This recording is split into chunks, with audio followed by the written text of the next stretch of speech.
والسلام عليك يا سيد المرسلين وعلى آلك وصحابك يا رحمة للعالمين۔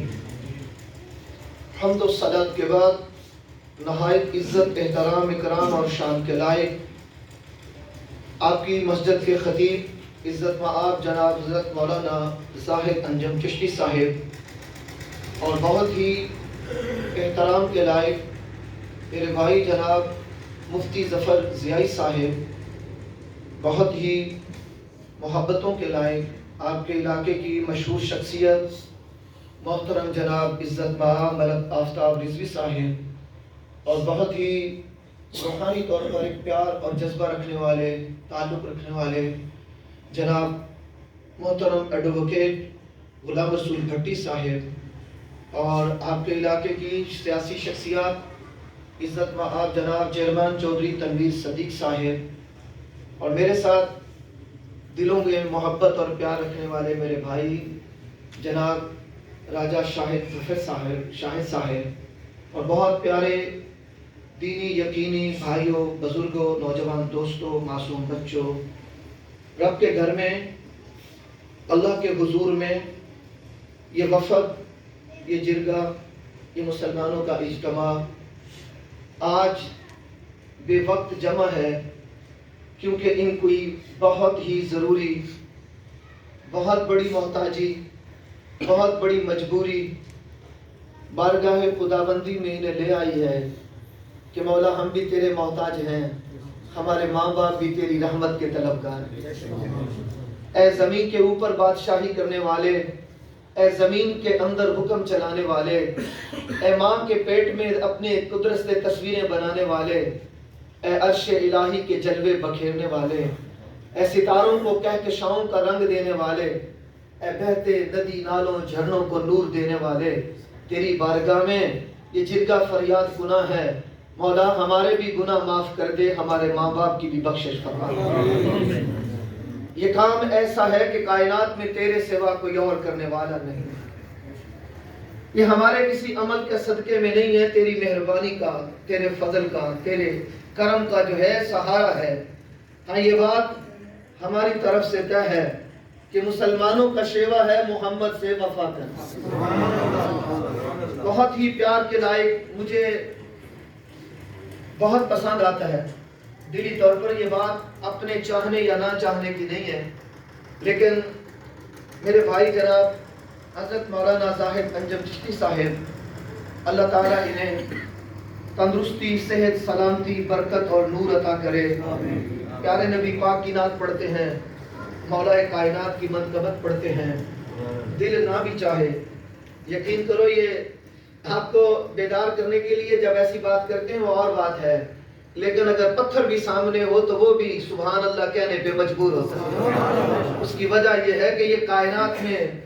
کائنات میں سب سے بڑا سچ یہی ہے، جیسے اللہ کا ایک ہونا سچ ہے، اسی رب نے پیارے نبی پاک صلی اللہ علیہ وسلم کو عظمتیں عطا فرمائی، وہ نثر میں، وہ نظم میں، وہ رنگ میں، وہ کہکشاؤں میں، وہ جو ہے وہ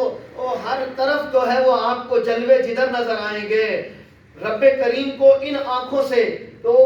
دیدار نہیں کیا جا سکتا، اگر جلوہ نظر آتا ہے تو آمنہ کے لال ہی کا نظر آتا ہے۔ نبی پاک کی محبتیں، نبی پاک کے احسار، قربانیاں، وفا، کردار، سیرت، نور کو آپ چار دانگے عالم میں دیکھتے ہیں، اور اسے کوئی نثر سے، اسے کوئی اپنے سوز میں، اپنے درد میں، اپنے ذوق میں بیان کرتا ہے تو سننے والا، میں نے کہا میرے حضور ارشاد فرماتے ہیں لوگوں کو، انسانوں کو بعد میں پتہ چلا تھا، لیکن میں جس گلی سے گزرتا تھا جو پتھر مجھ پہ سلام پڑھتے تھے، میں محمد انہیں آج بھی جانتا ہوں۔ میں جس نگر سے گزرتا، پہاڑوں کی وادیوں سے جدھر سے گزرتا، تو پتھروں کو بھی یہ شعور اللہ نے عطا فرمایا، اور نبی پاک کے آنے جانے سے وہ ان پر درود و سلام پڑھتے۔ تو ہماری طرف سے یہ ایمان و عقیدہ ہے کہ مسلمانوں کا شیوا ہے محمد سے وفا کرنا، نماز عشق تلواروں کے سائے میں ادا کرنا۔ ہمیں تو دین کا مطلب بس اتنا ہی سمجھ آیا کہ حرمت رسول پر اپنے تن من دھن فدا کرنا۔ لیکن ساتھیوں، آج کی یہ تقریب سعید، آج کا یہ مل بیٹھنا، اور خصوصاً اللہ کے گھر میں آ کر بیٹھنا، اس لیے کہ عزت مآب جناب محترم آفتاب احمد صاحب کا جو ہے والد محترم، جو ایک نمازی آدمی تھے، نیک انسان تھے، وہ دنیا سے اٹھ گئے۔ نیک اولاد ہونے کے ناطے انہوں نے وہ رستہ، وہ طریقہ، وہ اور وہ آداب جو ہیں وہ اپنائے جس سے اللہ کی بارگاہ سے رحمت کا، کرم کا سوال کیا جا سکتا ہے،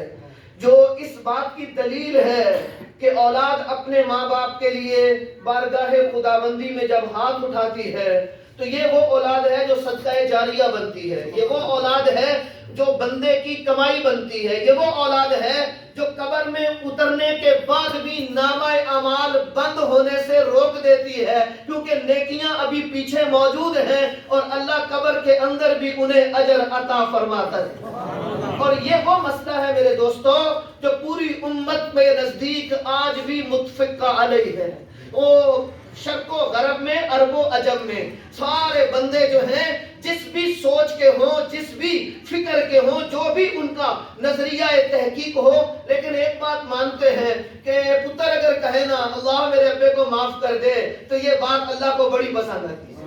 اور اس پہ کسی کو کوئی اعتراض نہیں ہو کہ یہ تیجا ہے، چاڑیاں ہے، سالانہ ہے، یہ پہلے دن ہے، یہ دوسرے دن ہے، یہ سالوں بعد ہے یا ہفتوں بعد ہے۔ بات یہ ہے کہ آج مرنے والے کے بیٹوں نے اللہ کی بارگاہ میں اپنی جھولی پھیلا کے کہہ رہے مولا تیرے سوا کوئی معاف کرنے والا نہیں ہے، ہمارے باپ کو معاف کر دے۔ اس کام کے لیے انہوں نے علماء کو کہا، حافظوں کو کہا، نعت خوانوں کو کہا، برادری والوں کو کہا، محلے والوں کو کہا۔ یہ بات کو کسی مولوی نے کر لی ہے، کسی فرقے نے کر لی ہے، یہ پیٹ کی ضرورتوں نے ایسا بنا دیا ہے یا دور کے فتنوں نے، تو خدا کی قسم ان میں سے کوئی ایسی بات نہیں ہے۔ ہر ایک بات پہ نبی پاک کے سینکڑوں فرمان موجود ہیں۔ لوگوں جہاں 40 مسلمان جمع ہو جائیں، اللہ نے یہ نہیں کہا 40 ولی اکٹھی ہوں، 40 چیئرمین اکٹھے ہوں، 40 ایم این اے اکٹھے ہوں، کہا اللہ کی توحید کو ماننے والے 40 بندے کھڑے ہو کے کہیں،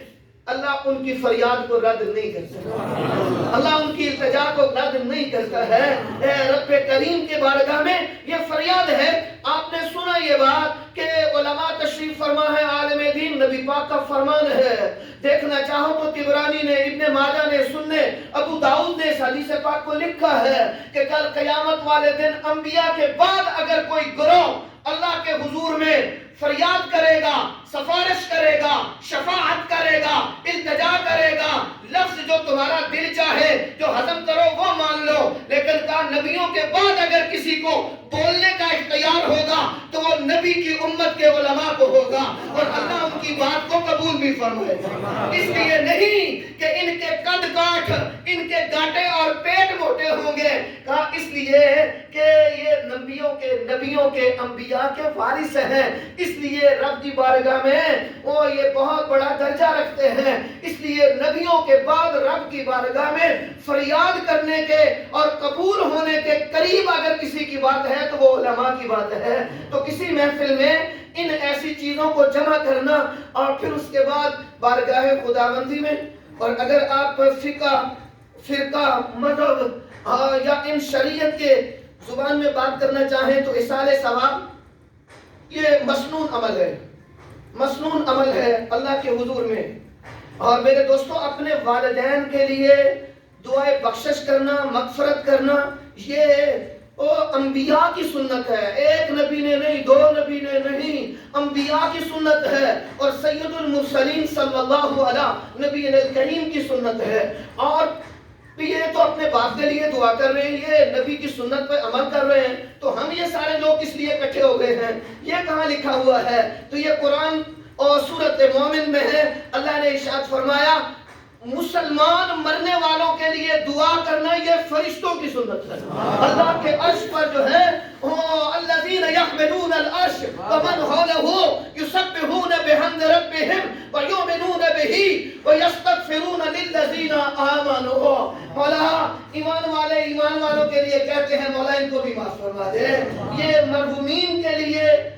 دعائے بخشش کے لیے، دعائے مغفرت کے لیے جمع ہونا، ان کے لیے دعا کرنا، اکٹھے ہو کے دعا کرنا، عرش سے مقدس بڑی جگہ کوئی نہیں ہے. رب کہتا ہے میں نے فرشتوں کو وہاں اس کام سے لگایا ہے کہ تسبیح پڑھنا تو میری، دعا کرنا